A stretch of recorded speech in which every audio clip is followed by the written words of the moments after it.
Hello, human, and welcome back to Inner Space. I'm Danielle YS, the founder of Inner Eye Wellness, an astrobiologist turned grief doula and a lifelong explorer. Inner Space is a place to play. It's a space to explore all the nooks and crannies of life with curiosity and courage, where we can learn to love the adventure of life and welcome the good, the bad, and the ugly equally, so that we can live with deeper connection, balance, and joy. Let's explore.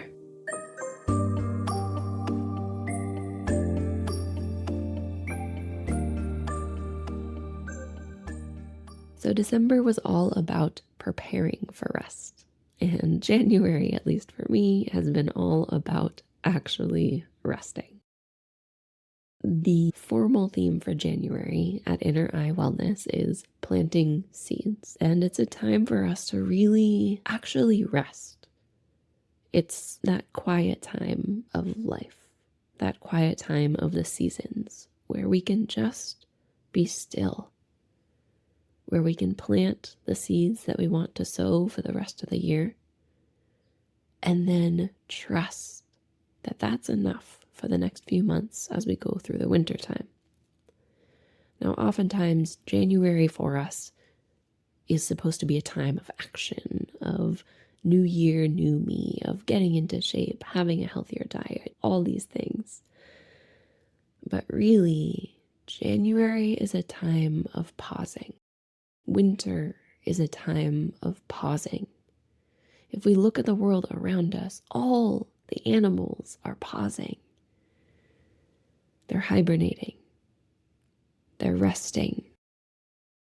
They're being okay with not doing much. So when we talk today about planting seeds in January, we're talking about letting go of control, because the fact is, the only thing that we really have control over in our lives are the way that we react to what happens around us and within us, and the seeds we sow.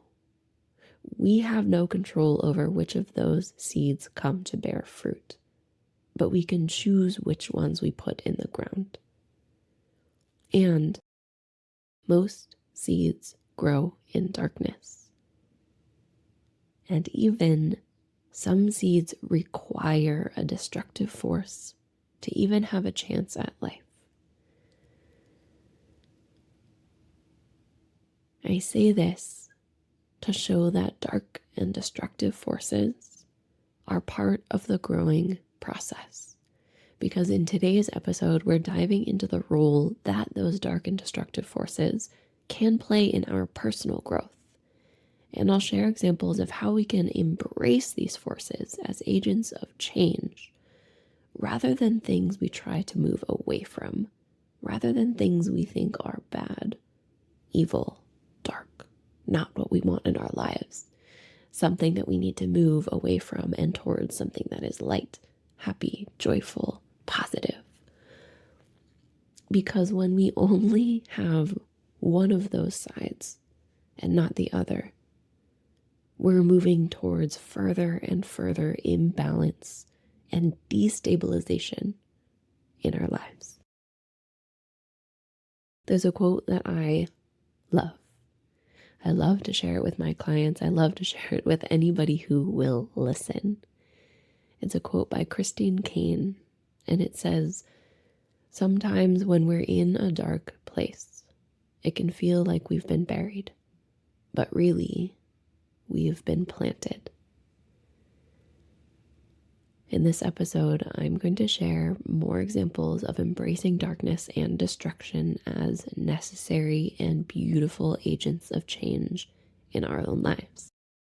And I'll share a little bit more about my past week of rest and how I'm choosing to use this destructive week as an agent of change in my own life.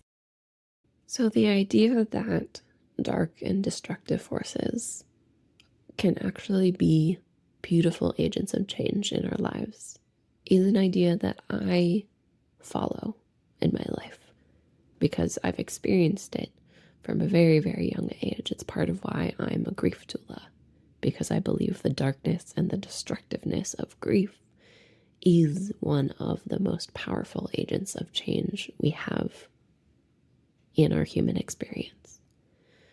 Now, today, I'm not going to dive too deep into the grief aspect of things. I'm just going to talk about what's most present for me this whole past week of being sick. I spent the holidays in my home state, Colorado. I was up in the mountains.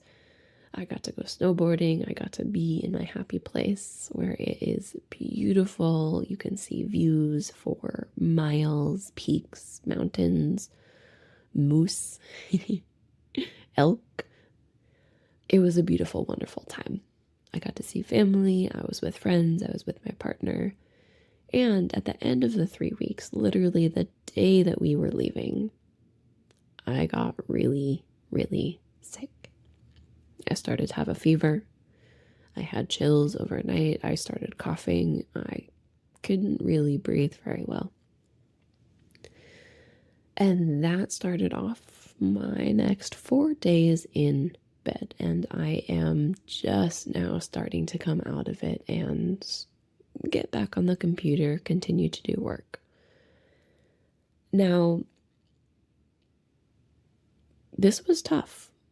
Number one, because I was sick, but number two, because it's the beginning of the year. I wanted to start getting work done. I had work planned, I had clients planned, and meetings planned.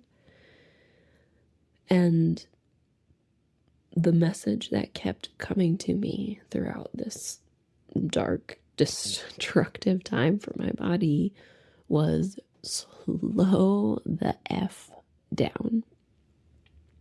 Slow down. Do less, simplify, and be okay with not doing everything, and prioritize what's most important. And in this past week, what I've been able to prioritize is my own physical health. I've always thought of myself as a very healthy person. My body's always been there for me. I've always been able to push myself and do hard things physically. And this time, I'm using it as an agent for change to start listening more deeply to my body. Now, I knew that something was up a couple days before I actually got sick because my appetite changed. And I noticed it, but I didn't do anything about it. I kept going to the mountain. I didn't add more sleep into my regime. And so I got sick. And so I'm listening even more deeply now, especially in the times of strain to my body, to listen to the seeds that it's sowing for me, the seeds that it is letting me know about, so that I can sow even more supportive seeds for it and for my own future as I get older and my body can't recover as quickly. So something that I'm taking away from this dark, destructive week is resting, is allowing those seeds to have the time in the ground to just be, to start absorbing the nutrients that they need. Because if those seeds are always on the go, always moving, they're never getting the nutrients that they need. In order for a seed to actually grow, it needs time. It needs time to be in its bed. And in fact, some seeds even require a destructive force to have a chance to grow. Before Thanksgiving, I went to go visit Sequoia National Park to see the mighty sequoias in California. One thing that I learned about these sequoias is that they live for hundreds, thousands of years. They grow huge, they grow hundreds of feet tall, tens of feet wide. But they can't propagate unless they see fire. The pine cones that they have in their branches can stay on for 20 years, and they won't fall unless there's fire in the grove. Because with fire means there's more room for new trees to spring. With fire means there's more sunlight. With fire, there's more organic material on the earth. There is a soft and ready bed for those pine cones to fall into, to lay their seeds and to grow a new tree. Without fire, there's not enough room, not enough nutrients, and not enough sunlight for a new tree to grow. Now, when Westerners first discovered Sequoia National Park, they wanted to protect it. So they prevented fire from happening in any of the giant sequoia groves for 100 years, which means that there were no new trees for 100 years. In trying to protect the trees, we were preventing growth. We were preventing the continuation of this species. So now, coming back to our lives as humans, we also need dark and destructive forces to grow. If everything in life were easy and light and constructive, we would have no reason to grow. But the problem is, we don't realize this. We don't have the tools. We don't have the schooling to tell us this when we're growing up. We learn it from the hard knocks of life, absolutely. But too often we learn to move away from the darkness, to move away from the destructiveness, rather than go into it and learn to grow.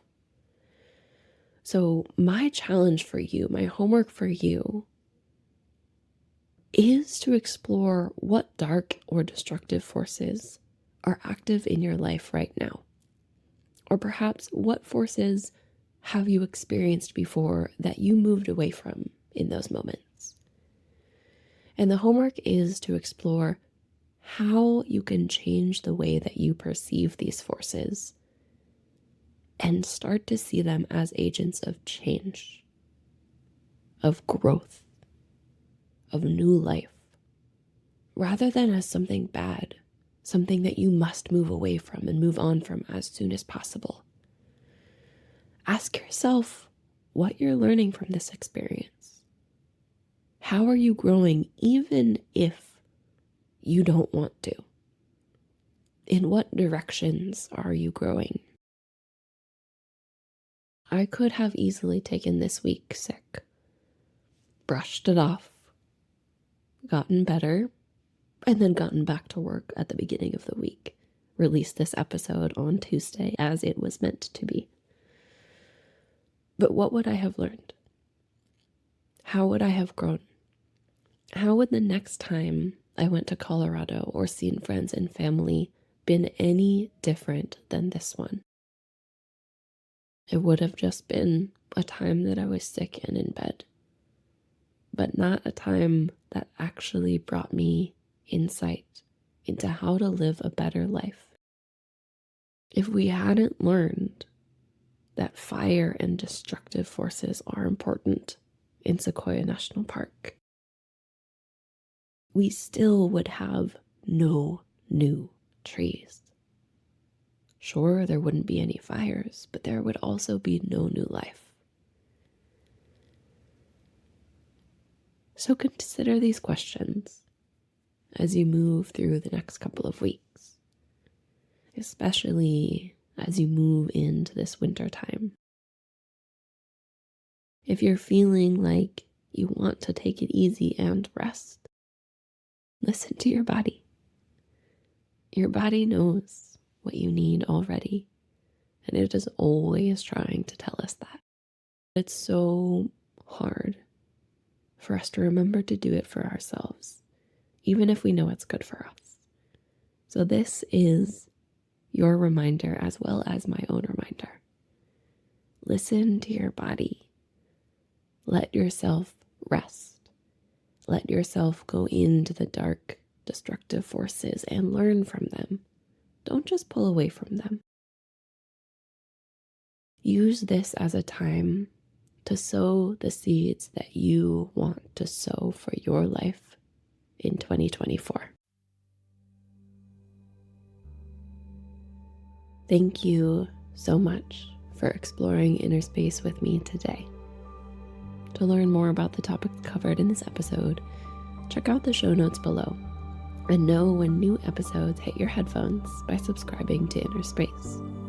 To connect with me and my work as a grief doula, head to inner-eye.org/connect. That's INNER-I.org/connect.